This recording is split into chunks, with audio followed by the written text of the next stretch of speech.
Dear student, welcome to the maths academy. तो आज हम लोग देखने जा रहे हैं लेक्चर नंबर 10.1, जो कि है conversion of NFA to DFA.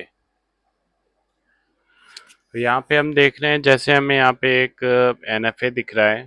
NFA हम जानते हैं होता है नॉन डिटरमिनिस्टिक फाइनाइट ऑटोमेटा। ठीक है, यहाँ पे एक इनपुट सिंबल में हमारे पास 0 मूव्स और मोर देन 1 मूव्स भी हो सकते हैं। ठीक है, तो जैसे यहाँ Q0 देखिए, ऑन 0 ये है, ऑन 1 ये है। ठीक, और Q1 जो है 0 पे सेल्फ पे है, 1 पे भी खुद पे है। ठीक है, और 1 पे Q0 पे भी जा रहा है। ठीक है, तो इसने 2 मूव्स ले लिए 1 पे। यहाँ से हम इसको रिकॉग्नाइज कर सकते हैं कि एक एनएफए है। Today we will see how to convert this NFA to a DFA. ठीक है, ये तो हमारा आउटपुट है, ये हमारा इनपुट था। This was our input and this is our output. तो ये अचीव कैसे हुआ हम देखते हैं। ठीक है, so moving on to the next slide. अब यहाँ पे हमारे पास जो फर्स्ट क्वेश्चन है, यहाँ पे आप ये देखो, ये इनपुट है हमारे पास। मतलब we have given one NFA and we have to convert it to DFA. तो जहाँ पे भी मैं डिस्कस करूंगा, आपको फोकस वहां पे रखना है, other part of the screen नहीं देखना है इसमें।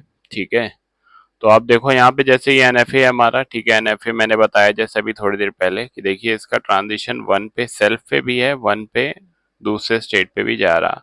मतलब सेम इनपुट अल्फाबेट पे इट इज टेकिंग 2 मूव्स।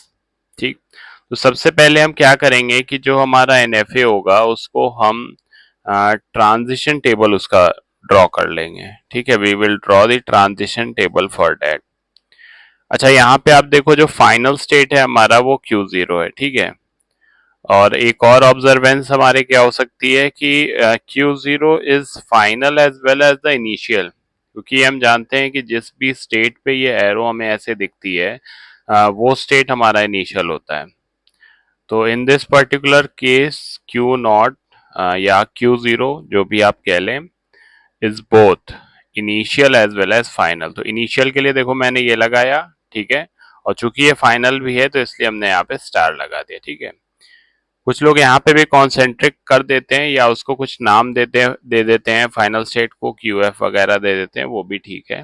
ठीक है, कोई एक नोटेशन हमें फॉलो करनी होती है। तो सबसे पहले हमने अपने स्टेट्स लिख लिए। स्टेट कितने हमारे पास, number of states are 2, Q0 and Q1 हमने लिख लिए। Now, seeing this NFA, we can see that the input alphabet set में हमारे पास क्या है, 0 और 1 है। तो हमने 0 और 1 यहाँ पे लिख लिए। Now we are seeing the transition. तो Q0 ऑन 0 कहाँ जा रहा है, Q0। तो Q0 ऑन 0 कहाँ जा रहा है, Q0। We are seeing this. Q0 on 1 कहाँ जा रहा है, Q1 पे जा रहा है। तो Q0 on 1 it is going to Q1। Okay, then Q1 जो है हमारा, Q1 ऑन 0 कहाँ जा रहा है, Q1 पे जा रहा है। तो Q1 ऑन 0 कहाँ जा रहा है हमारा, Q1 पे जा रहा है। और Q1 ऑन 1 कहाँ जा रहा है, Q1 ऑन 1 दो जगह जा रहा है। तो Q1 ऑन 1 Q1 पे भी जा रहा है और साथ में कहाँ जा रहा है, Q0 पे भी जा रहा है। ठीक है, तो हमने यहाँ पे Q0 Q1 लिख लिया। ठीक है, तो this was the input and, ये अभी इनपुट एंड है हमारा। एनएफए हमें दिया हुआ था, एनएफए हमने उसके स्टेट ट्रांजिशन टेबल बनाए पहले। Now we want to convert it to the possible DFA of this particular NFA। तो हम क्या करेंगे, हम इस स्ट्रेट ट्रांजिशन टेबल से स्टार्ट करेंगे। तो सबसे पहले हम क्या करेंगे कि एज इट इज जो हमारी फर्स्ट टपल है उसको हम यहाँ से इस वाले टेबल में इंक्लूड कर लेंगे, जो हमारा आउटपुट ट्रांजिशन टेबल है। तो हमने ये वाली रो उठाई एंड एज इट इज हमने यहाँ पे ये पुट कर दी है, आपने देख रहे हो यहाँ पे। ठीक, अब हम यहाँ से क्या करेंगे, पहले इस टेबल पे काम करेंगे एंड वंस जब हम इसको कंप्लीट कर लेंगे टेबल को, तो उस टेबल के अकॉर्डिंग फिर जो डायग्राम बनाएंगे वो डीएफए हो जाएगा। ठीक है, तो ये हमने as it is first row यहाँ पे लिख ली, ये वाली। ठीक है, दिख रही है आपको। अब आप ये देखो, Q0 के लिए तो हमने लिख ली। अब यहाँ पे रह क्या गया, Q1 रह गया, तो हम यहाँ पे Q1 ले ले रहे हैं, Q1। ठीक, तो Q1 ऑन 0 इज Q1। तो Q1 ऑन 0 इज Q1, दिख रहा हमें, हमने लिख लिया। Q1 ऑन 1 कहाँ कहाँ जा रहा है, Q0 और Q1। तो Q1 ऑन 1 कहाँ कहाँ जा रहा है, Q0 और Q1। ठीक है, तो हमारे दोनों रोज हमने लिख ली। अब आप देखो क्यू नॉट के लिए तो हो चुका, क्यू वन के लिए भी हो चुका, बच क्या गया क्यू नॉट क्यू वन। तो क्यू नॉट क्यू वन हमारा यहाँ पे आ जाएगा, तो क्यू नॉट क्यू वन हमने यहाँ पे ले लिया। ठीक, चूंकि हमारा जो इनिशियल स्टेट है क्यू नॉट वही फाइनल स्टेट है, इसलिए हमने क्यू नॉट पे भी स्टार लगाया है, और जहां जहां क्यू नॉट का ऑकरेंस हो रहा उसके सेट में भी स्टार लगेगा फाइनल स्टेट शो करने के लिए। तो हमने यहाँ पे कर लिया। अब Q naught Q one on zero कहाँ जा रहा है, Q naught Q one on zero कहाँ जा रहा है, तो आप इसको ऐसे कर लो, क्यू नॉट ऑन जीरो कहाँ जा रहा है, क्यू नॉट पे जा रहा है, तो आपने क्यू नॉट लिख लिया। क्यू नॉट ऑन जीरो हमने लिख लिया। अब क्यू वन ऑन जीरो कहाँ जा रहा है, तो Q one on zero Q one पे जा रहा है, तो क्यू वन लिख लिया। ठीक है, सेट में लिखा, समझने के लिए अलग अलग कर लिया। ठीक है, अब देखो Q naught Q one one पे कहाँ जा रहा, तो क्यू नॉट ऑन वन कहाँ जा रहा, क्यू नॉट ऑन वन जा रहा क्यू वन पे, तो क्यू वन लिख लो।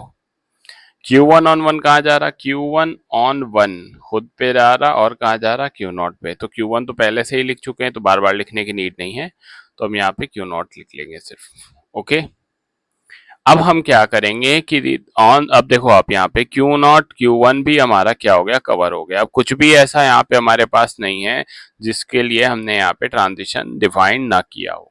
ठीक है, तो this is the output transition table. Now on the basis of this table जो हम एफ ए बनाएंगे वो ऑटोमेटिकली डी एफ ए हो जाएगा। अब देखो आप, तो Q not on zero Q naught, Q not on zero Q not, okay, Q not on one Q one, Q not on one Q one, दिख रहा, Q1 on 0 Q1, Q1 on 0 Q1, Q1 on 1 Q not Q1, Q1 on 1 Q not Q1। ठीक, Q not Q1 on 0 Q not Q1, Q not Q1 on 0 Q not Q1, और 1 पे भी खुद पे। ठीक है, चूंकि Q नॉट ही हमारा जो है फाइनल स्टेट था, जहां जहां Q नॉट दिखेगा वो फाइनल हो जाएगा, तो यहाँ पे Q नॉट दिख रहा था, तो ये एक फाइनल हो गया हमारा, और ये तो था ही फाइनल, ही फाइनल हो गया। ठीक है, so what we did, we have converted this NFA to the possible DFA. Okay, so moving on to the next slide. अब इस वाले क्वेश्चन को मैं थोड़ा क्विकली आपको बताऊंगा, ठीक है, because we have discussed in a very simplified way for the previous question. अब देखो यहाँ पे ये एनएफ है, ये हमारा इनपुट है। ठीक है, इसके लिए हमने क्या बना लिया, ट्रांजिशन टेबल। अब देखो जैसे Q1 ऑन ए यहाँ पे मैंने डैश लिखा है, तो Q1 ऑन ए देखो आप, कोई ट्रांजिशन डिफाइंड है क्या, नहीं डिफाइंड है, तो हम डैश लिख दें या फाइव लिख दें, बोथ आर सेम। ठीक है, कुछ ऑथर्स क्या करते हैं डैश शो करते हैं, कुछ क्या करते हैं कुछ फाइव लिख देते हैं, बोथ आर ओके। ठीक, तो हमने इसके लिए पहले इस वाले के लिए यहाँ पे ट्रांजिशन टेबल कर लिया। अब हम क्या करेंगे, इस ट्रांजिशन टेबल को यहाँ पे लाएंगे। फर्स्ट रो को एज इट इज हमने लिखा। ठीक, हमने देखा कि क्यू नॉट तो कवर है, Q naught Q one cover नहीं है, क्यू नॉट क्यू वन हम ले आए। अब Q naught Q one on A हमने किया, Q naught Q one on B हमने किया। अब क्यू नॉट क्यू वन तो कवर है, लेकिन Q naught Q two cover नहीं है, यहाँ देखो ये बचा हुआ है, तो इसको इसके लिए फिर हमने ट्रांजिशन यहाँ पे कर लिया। अब देखो क्यू नॉट क्यू वन भी कवर है, क्यू नॉट भी कवर है। ठीक है, दोनों कवर है हमारे। तो जब दोनों कवर है तो ये हमारा स्टेट ट्रांजिशन टेबल कंप्लीट हो गया। एज पर दिस टेबल जो डायग्राम हम बनाएंगे it will be a DFA. ठीक, मैं बहुत ज्यादा इसको दोबारा से एक्सप्लेन इसलिए नहीं कर रहा कि आप फिर और परेशान हो जाओगे। You just have to follow the first question, उस जिसको मैंने सिंप्लीफाई किया है, and then you have to map that very particular concept to this second question, and definitely you will be able to understand the things in a good way. So this is all about the conversion of an NFA to DFA. Stay tuned to the Max Academy and we will come with a new lecture very soon. Thank you.